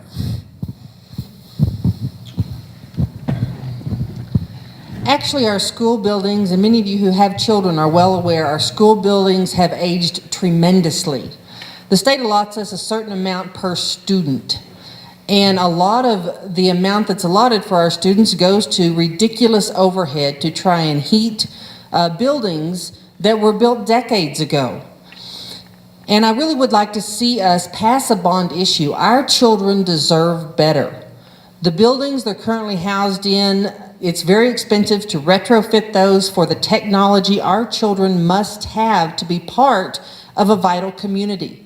There are things that must be provided, and they could be provided so much more efficiently if we had a newer building or newer buildings. That is absolutely a long-term goal. It's not something that would happen overnight, but right now, the maintenance of these buildings is eating our children's education, and that is not right.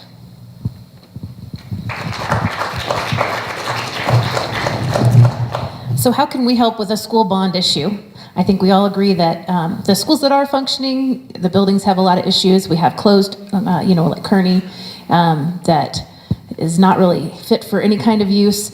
So I think as a commissioner, the things that you can do are using your unique, strong voice to help get the word out, help lobby, help talk to people, bring that problem up, and help push that through. And I think that's our greatest tool as commissioners is that you stand out in the community and you have that people know who you are and they come to you and want to know your unique opinion about that.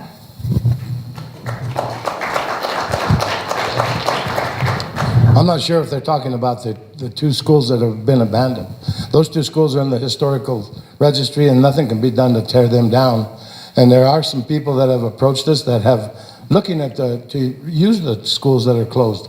As far as the new schools, at this time, I think that if you were to try to pass a bond issue on the school system right now, that we would have a tough road to hoe. What I would suggest that if come up with a plan that has to be done, and then you go after the monies for that school, not only with a bond issue, but you go down to the legislature. I'm tired of the legislature working the Rio Grande corridor. That's all they do. Last year, we were down there last year. We asked for a little money for our infrastructure, and it was turned down. But yet, on the Rio Grande corridor, they funded a 1.6 million AstroTurf soccer thing. But for us, no. So I think that what we should do is get a plan to fix the schools if that's what they need. get a plan for that, and then we go after the funding before we try to pass a bond issue here in Raton.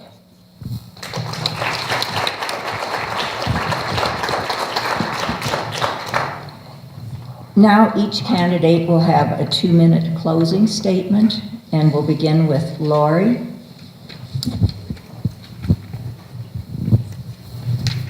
First, I want to thank everyone for being here, for listening, and for being involved in our community, and for caring. And thank you, those of you who are listening on the radio as well. If you have any unanswered questions, I hope that you'll seek me out. You can Google #VoteLoriRaton, or I'm also listed in our local phone book. And as I've talked about today, you know, I have some different ideas. I think I stand out as someone who's a little younger and who has a unique perspective, having lived other places a little bit, and has just a variety of experiences in my life that have led me to this position. I'm looking forward to serving as your city commissioner, but it's not just about what I can do, it's also about what we can do together for Raton for the long term. In the words of Gordon B. Hinckley, you don't build out of pessimism or cynicism. You look with optimism, work with faith, and things happen. Let's make things happen.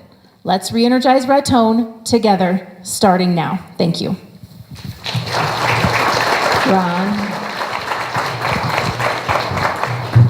Since I don't have an opponent this time, I'm going to use my closing statement to talk to you about the tax issue that is coming up.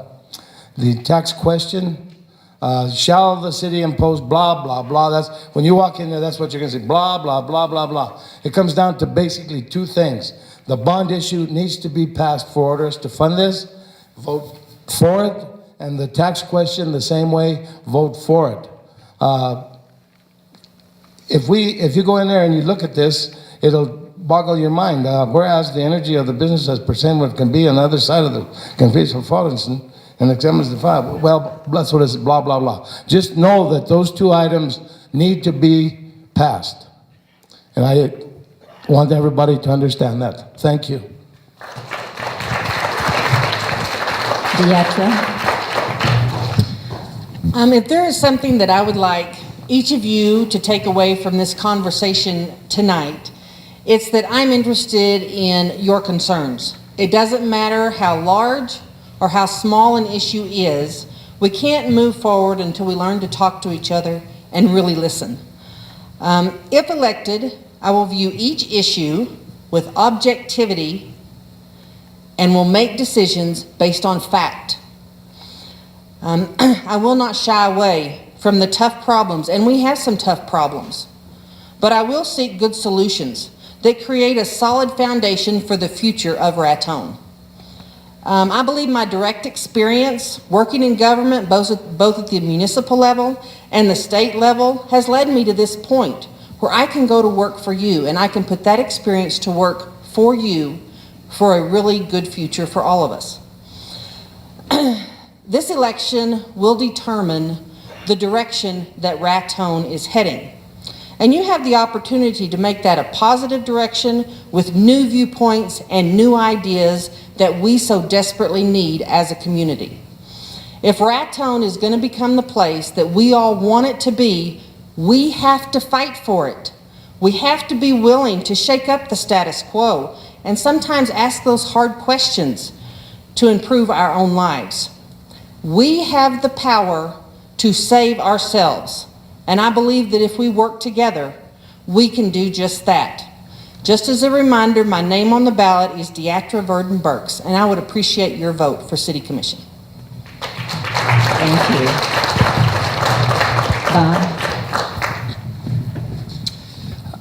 I think that I've pretty much got my platform across to you tonight, and I think that you should be convinced that I'm probably the best candidate for this position, the one of the most experienced, and I'd also appreciate your vote.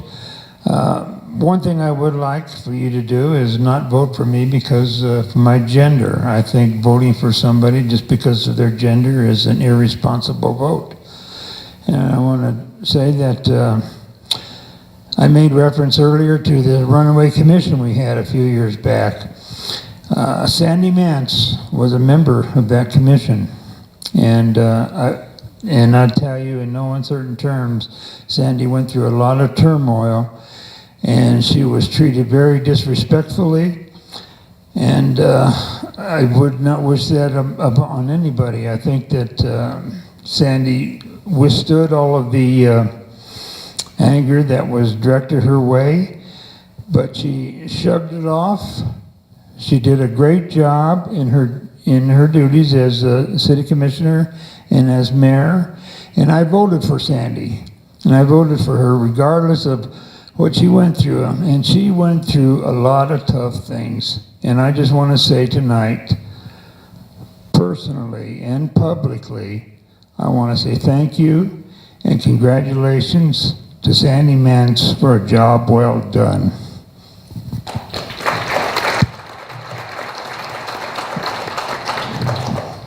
I hope you feel like your questions have been answered tonight. Thank you to all the candidates for being here. And thanks to the professional businesswomen for putting this all together. For Billy D for doing the radio part.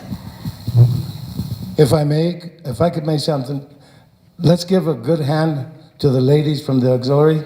They put it together. Marty Mayfield and Billy D from KRTN, they deserve a good round of applause. Taryn? Thank you all, and thank you all for coming out tonight. I want to thank you all for your generosity too. At the front of the house, we did collect donations for the Goat Hill Flag Fund, and we'll be happy to pass those along to Billy D after the forum. But you all donated $125 towards that fund tonight, so I appreciate all of your generosity toward that. Thank you. And thank you all for being here, for all your time answering questions, and a successful candidates forum. Appreciate you.